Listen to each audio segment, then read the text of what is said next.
Hamas के शीर्ष नेता इस्माइल हानिया की मौत हो गई है। उनकी मौत ऐसे समय पर हुई है जब गजा में इस्राएली हमले जारी हैं।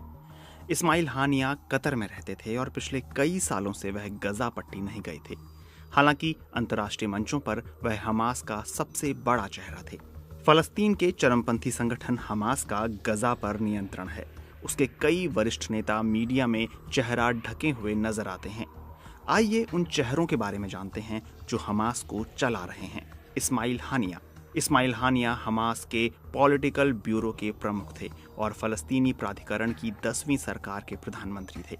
हमास ने 16 फरवरी 2006 को उन्हें फलस्तीनी प्राधिकरण का प्रधानमंत्री नामित किया था, लेकिन एक साल बाद ही फलस्तीनी नेशनल अथॉरिटी के प्रमुख महमूद अब्बास ने उन्हें उनके पद से बर्खास्त कर दिया था।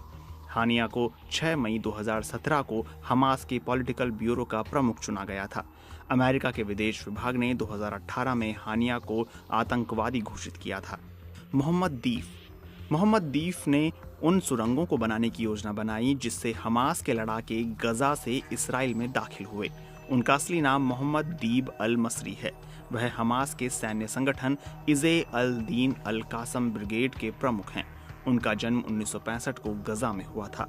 फलस्तीनी उन्हें मास्टरमाइंड के रूप में जानते हैं, वहीं इसराइली उन्हें द मैन ऑफ डेथ या द फाइटर विद 9 लाइव्स के नाम से पुकारते हैं। दीफ शब्द का इस्तेमाल अरबी में अतिथि के लिए होता है। ये नाम मोहम्मद दीफ को इसलिए मिला क्योंकि वो एक जगह पर बहुत अधिक समय तक नहीं रहते हैं।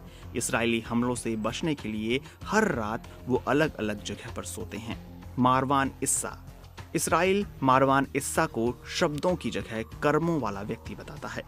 उसका कहना है कि वो इतने चतुर हैं कि प्लास्टिक को धातु में बदल सकते हैं।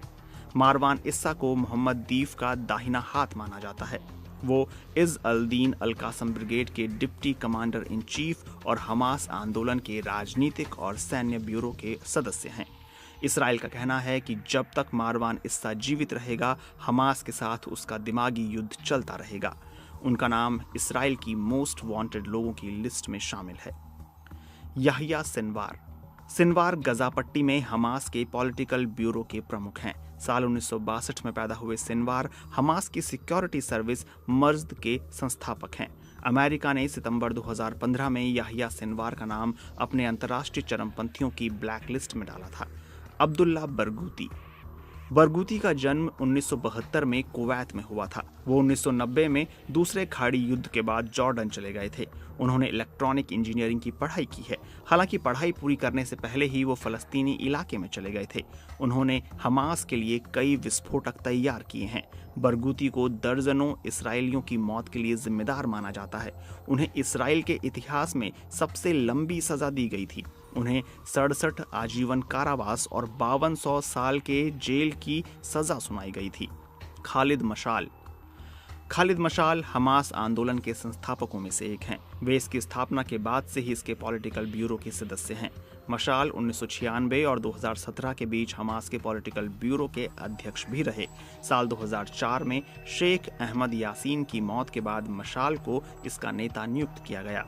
महमूद ज़हार को हमास के प्रमुख नेताओं में से एक गिना जाता है। उन्हें हमास आंदोलन के राजनीतिक नेतृत्व का सदस्य माना जाता है। हमास की स्थापना के 6 महीने बाद ही 1988 में महमूद ज़हार को इसराइली जेल में 6 महीने तक रखा गया था। इसराइल ने उन्हें 1992 में अन्य नेताओं के साथ मार्ज अल ज़ुहूर निर्वासित कर दिया था। वहाँ वो 1 साल तक रहे। साल 2005 में कराए गए चुनाव में हमास को बहुमत मिला था। ज़हार ने प्रधानमंत्री इस्माइल हानिया की सरकार में विदेश मंत्री के रूप में काम किया था।